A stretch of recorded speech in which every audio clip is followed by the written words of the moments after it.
And joining us now in our book talk segment, we welcome Dr. Alan Francis, written a really interesting book about what has become, unfortunately, a big problem in the United States. It's called Saving Normal, an Insider's Revolt Against Out-of-Control Psychiatric Diagnosis. We're joined today by Dr. Francis out in California.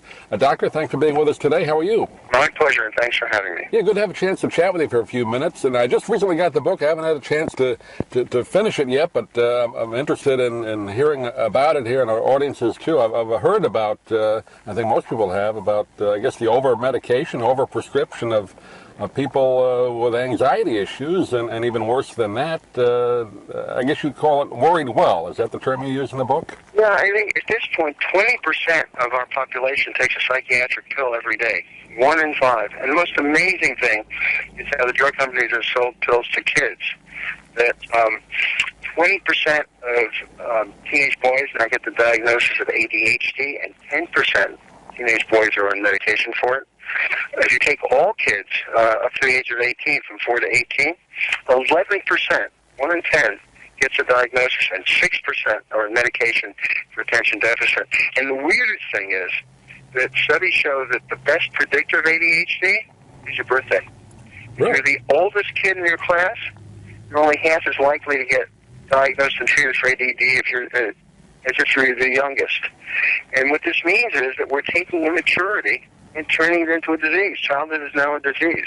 Yeah. We don't know what the long-term effects will be. We do know that the school performance doesn't improve dramatically over the long run.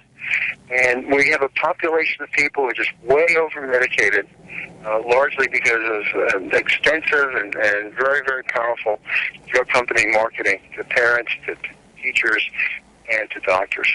Yeah, and I went to school, wasn't that long ago, but when I was in elementary and high school, I never heard of any other kid having that ADD, attention deficit. There was always a couple of kids that would maybe, act up or something, but I never heard those terms till later. You become an adult and you hear kids taking Ritalin and other drugs, and for some reason it exploded seemingly overnight.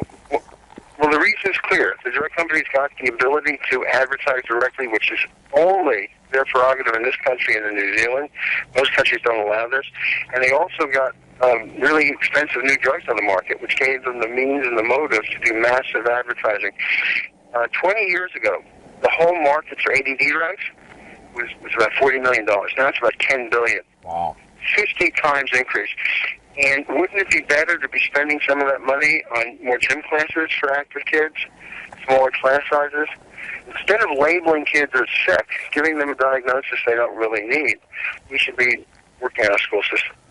It really is scary when you hear those statistics, Doctor. And again, every kid has to go through some kind of learning curve. Some take longer, some may be more active than others. But I don't want to say like back in my day, but you didn't give the kid a pill. You just sat him down and tried to work with him. And this is just one example. We're terrifically over-treating ourselves for milder problems in life, anxieties and depressions that are part of the aches and pains of everyday life that get better on their own with family support, with time and resilience. The reflex now is to assume that every problem in life is a chemical imbalance in the person rather than a normal reaction to life's difficulties. And then there's a terrible paradox. At the same time that we're over-treating people who don't need the medicine, we're terribly under-treating and neglecting the ones who do.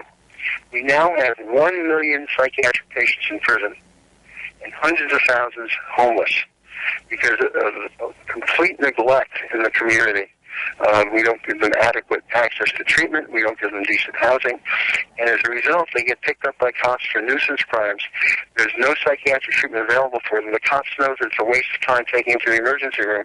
They put them in jail. They wind up in solitary confinement because they have difficulty adjusting and just spiral downward. This is a terrible stain on our society. It's expensive. Prisons are more expensive than community treatment. So we have this complete irrational, cruel paradox of over-treating people who don't need it and neglecting those who do. Yes, excuse me, so many of, you're right, about the homeless people, not every case, but many were in mental hospitals, and the mental hospitals just had to release them onto the streets, and that's the problem. It's sad to see. We've closed about 500,000 beds psychiatric beds in the last 50 years, and the promise was an optimistic one. The community treatment, medication, support, and good housing would be both cheaper and a much more dignified life. And instead of taking the money that was saved and closing the beds and providing the services in the community, it was just switched to other parts of the budget. And so what happened was these people were neglected, and they wound up in prison, and prison's a lot more expensive than adequate treatment. What about, and you kind of touched on it briefly there, and I think there's a whole attitude in the last 10 or 15 years, any type of anxiety, and anxiety is part of life. You don't want it to be anxious 24 hours a day, but it's part of life. But taking a pill to get rid of it right away as opposed to trying to do something to work it out, that's a big problem, isn't it? I'm talking about adults, maybe now more than kids. I think that when people have severe problems, there's a huge edge to medication. For milder problems, that edge disappears. And in fact, the harms of medication can be much more devastating than the benefits can be helpful. So that, for instance, in this country, 90% of the benzodiazepines, the Xanax type drugs, are prescribed by primary care doctors. Still one of the most prescribed drugs in America. It's almost completely useless. It causes much more harm than good. It's very addicting, and once on it, it's very difficult to get off it. If you try to get off, the withdrawal symptoms from the benzodiazepine are worse than the original symptoms or anxiety you had at the beginning. And so we have a nation hooked on benzodiazepines, antidepressants, very often medicines that they don't need. Now, no one should listen to this and stop their medicine, partly because very often withdrawal symptoms will cause terrific problems. And they may need it. But it should, well, my hope is that people reconsider, think through their problems, think through the situation, get second opinions from family and from doctors, and at least some people should not be on the medicine they're taking.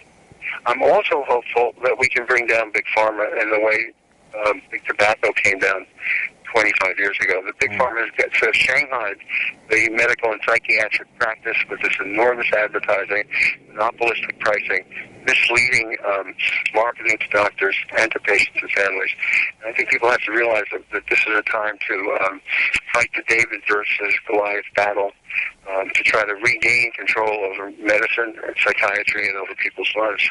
Yeah, so many commercials on TV are advertising different types of pills or anything like that for any kind of ailment, but particularly, like you said, anxiety. And anxiety is actually good for the human being, isn't it? It forces you to act on it. I mean, there's a benefit to having a little bit of that, isn't there?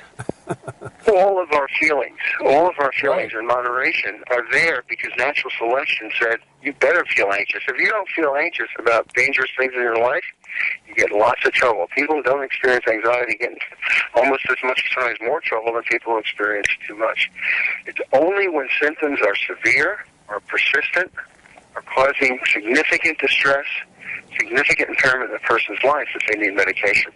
And for the most part, dealing with the aches and pains and the troubles and the stresses of everyday life without medication, with sometimes counseling and psychotherapy is necessary, but don't go to medication until you've tried other things first for the milder and less persistent problems. Where do we go from here, Doctor? I know you said Big Pharma. That's something that has to be addressed. What can be done, I guess? Political pressure, or what do you do? Yeah, Big Pharma's the target.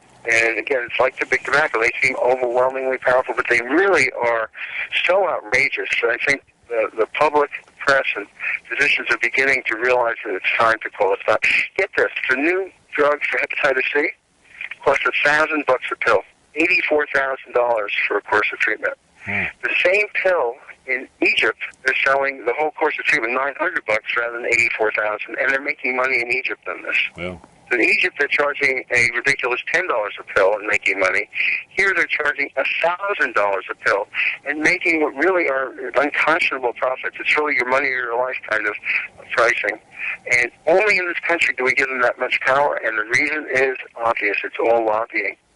Same was true for tobacco, and it wasn't until they were so outrageous the public really became aroused enough to insist that politics can step in, that happened. And my hope is that the drug companies have overstepped so much, not just in psychiatry, but of course all of medicine, that there will be a backlash that will finally bring us back to a common sense solution to medical and psychiatric problems. Scary situation, but solution is there. We've been talking with Dr. Alan Francis. Didn't say at the beginning, but he was a former chair of the Department of Psychiatry and Behavioral Science at the Duke University School of Medicine.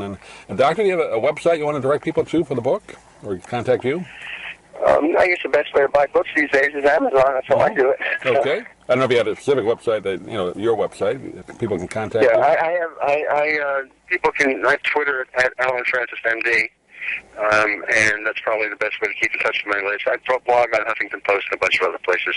Great. But I do thank you for helping to get this message out, because I think it's only with the media that the public will become informed and take the steps that are necessary to get us back in balance. Yeah, it's one reason I wanted to have you on. Again, the name of the book is called Saving Normal. And Dr. Francis, appreciate your time today, and please keep in touch with us. Love to have you on down the road. Thanks for joining us today. My pleasure.